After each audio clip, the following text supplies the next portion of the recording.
Assalamualaikum warahmatullahi wabarakatuh. Palamitra anu dipihormat dina denget ayeuna simkuring Mang Augustin masih ngadongengkeun carios Kabungbulengan karya Bastaman HD. Bral urang lajeng keun kana dongeng dina lalakon Kabungbulengan bagian ke-18 karya Bastaman HD.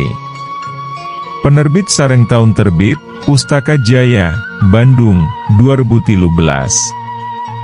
Teu tiasa, Kang Beuki dihapus Beuki jelas katingalina, walona bari beuntas sanggeus halisna katingoal kerung rada lila. Leres, Beuki dihapus Beuki jelas bayanganana. Tah, nical keunana teu kenging langsung sapertos kitu, nanging kedah dialih keun kana bayangan sanes. Upamina ngabayang keun agenda Kang Yeu, cau kuring bari nembong keun agenda tina meja.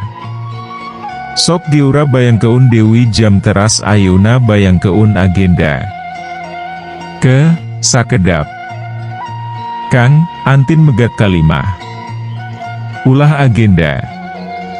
Antin bade ngabayang keun nu kagunganana bae, nya, pokna bari melong teus paurum. Kuring hareugeun, tapi teu bisa ngahulat. Mangga. Eta getiasa, cok kuring, aya keneh bayangan jamna? Teu aya, Kang, digentos ku bafangan nu kagungan agenda, pokna bari imut telep teu lila beunta pokna. Kahartos Kang, ayeuna mah prinsipna. Perhatian antin kedah dialihkeun kana hal-hal sanes. Ulah hayo bae terpaku karena masalah menyakitkan hati nu sulit diatasi, mending oge mengerjakan hal-hal nu jelas aya mangpaatna nuhun. Kang mangga ku antin bade dipraktekeun. Cenah bari males melong. Sanggeus jembe sakeudeung. Antin nyarita Dewi, biasa namah, Kang, sok aya nu katuju, klimaksna, aya keneh. Sanes tolok ukur ka-7na.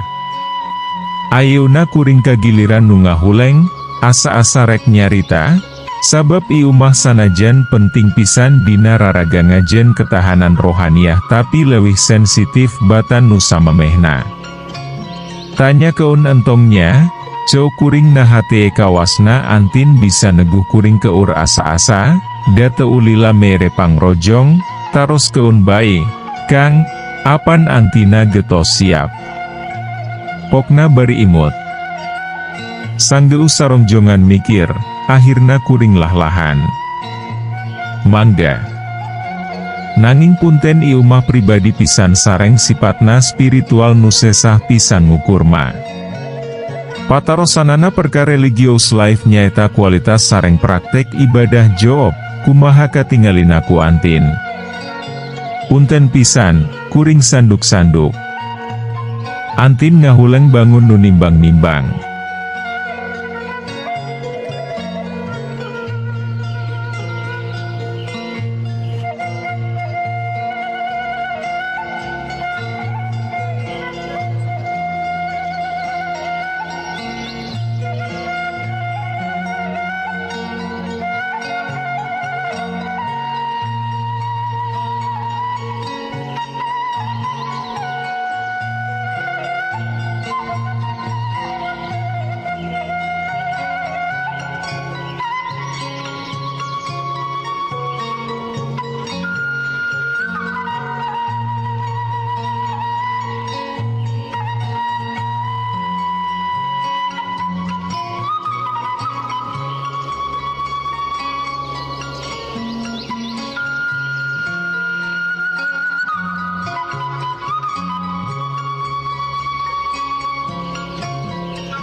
Tapi teu lila ngajawab Santi, "Oh eta, manawi teh naon?"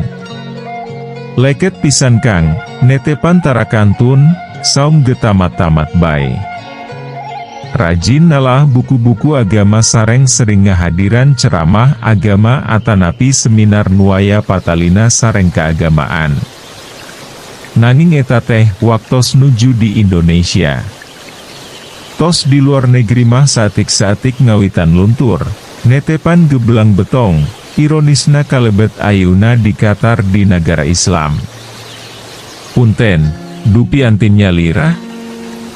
Kuring nanya. Antin mah satia-tiasa rutin ngajalan keun, sanaos saka peung sok kacanda keun ku imam ngiring belang betong siga ular belang, pokna teu asa-asa. Keun bae, masing belang betong siga orai welang oge damatih ieuh peurahna, walon kuring gahibur. Nanging apandina solat berjamaah oge upami kalresan imam teh lepat sok tiasa langsung diemutan ku amumna. Kantenan atuh. Sareng sok nurut deuwih imam teh, tah sok kirang konsisten. Naon istilah agamana konsisten Kang? Ceuk Antin. Istiqomah, walon kuring. Tah leres, kirang istiqomah anjeunna teh. Kang pokna. Nanging mugi-mugi bae saatos kajian tenan nieu aya parobahan nu langkung esae, ceuk kuring. Amin, ceuk Antin, nanging kedah kumaha Antin Kang. Antin nyalira bae nu konsisten. Teu sering diemutan, da sami-sami tos dewasa. Ari ningali garwa leket ibadah mah piraku teu kagugah manahna, cek kuring. Insya Allah, Kang ceuk Antin dari pisan. Ningal Antin sakitu dari anak kuring jadi kaisinan, malah nyarekan maneh, munapek.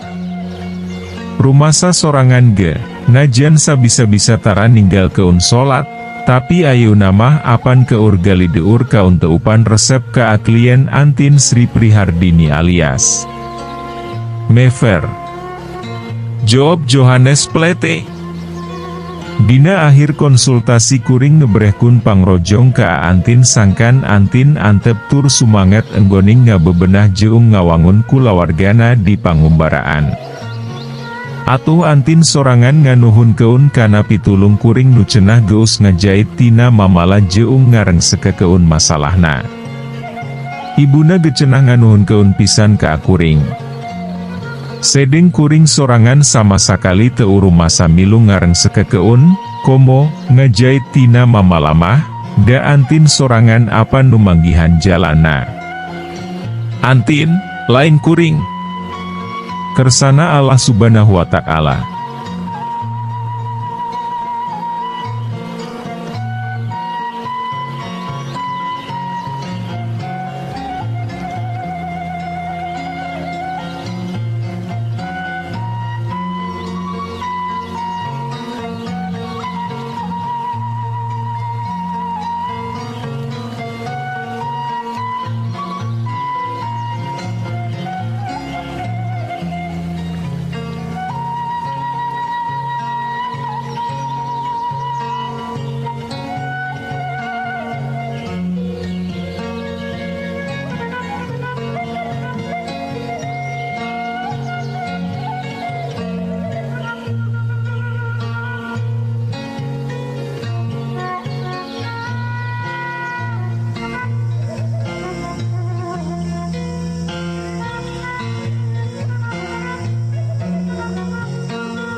Atuh hakekat nama. Basa Antin cengkat sanggeus pamit sasalaman, karek inget aya nurek dibikeun ka Antin. Kesakedap, Tin, meh bae hilap, Ceo kuring bari muka tas nyokot bungkusan coklat meunang ngahaja tadi meuliti. Taman Coklat, toko khusus nu ngajual rupa-rupa coklat, song dibikeun. Sanggeus bungkusna dibuka, euloh coklat, cenah. Diteu-teup sakeudeung terus coklatna diteulkeun kana dada. Lain diambung. Raraina marah mai, imut bari melong lelep ka akuring. Nuhun, Kang. Antin janten emut nuju alit sok dikintun coklat ku akang.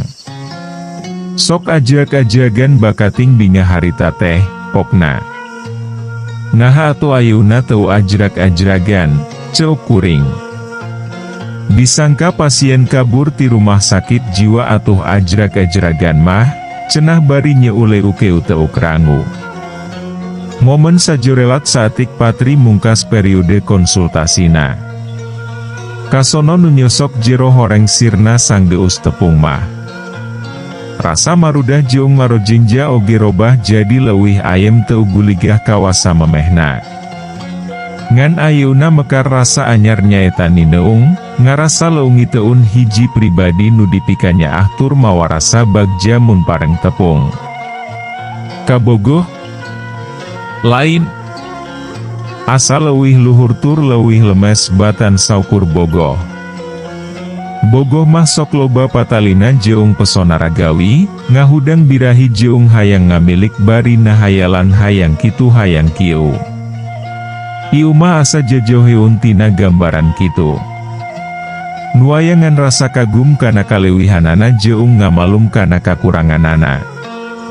Moal dipungkir tampilan ragawi Antin mere andil gede, tapi asa lain ngan wungkul eta, aya nu leuwih luhur tur rohaniah sipatna lir mata holang nu bisa mere endah kana jeung lengan pribadina. Duka naon? Jo ngasana bisa paham deuwih kana kahayang, kaembung, karesep, kangewa, kahariwang jeung kretek hatena bari teu kudu diebrehkeun ku omong atawa isyarah. Rasa naon atuh eta teh ngaranna? Boa-boa rasa asih ti, tanya asih. Rasa eta kawasna nu kaalaman ku kuring sanggeus mungkas konsultasi Antin. Tadina mah ngarasa salah. Malah dosa. Lalaki tengah tuh mi bandara sakitu ka awanu janu nyaho keur ololehona bari bojo batur. Malah nyebut sorangan teu nalipak maneh, minculak, teu meun-teung, ngalanggar kode etik jeung malpraktek. Tapi dipikir-pikir Dewi naon salah nanya ka hiji jalma atawa miasi hiji pribadi? Da bisa karandapan ku sarereanya jeung asih mah, tara beunang di sisilihan.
Nah si anyah ka si B, lain ka si C.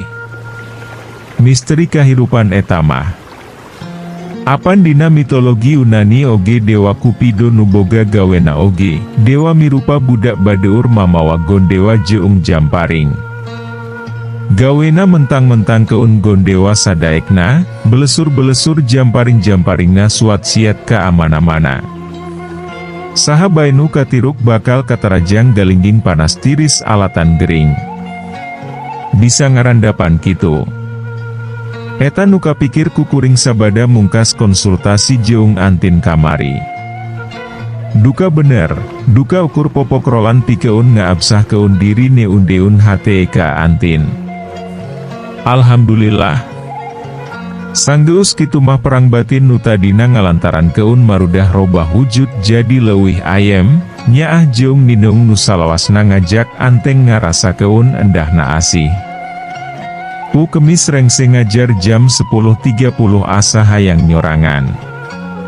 Nelepon ka sekretariat jurusan sangkan ngarobah apointmen jeung mahasiswa S2 nu ayeuna rek konsultasi tesisna jadi jam 1. Terus nanya keun ka tita sugan kamar Toska taya nu make. Kaloresan kosong, Kang. Badi dianggo, walona.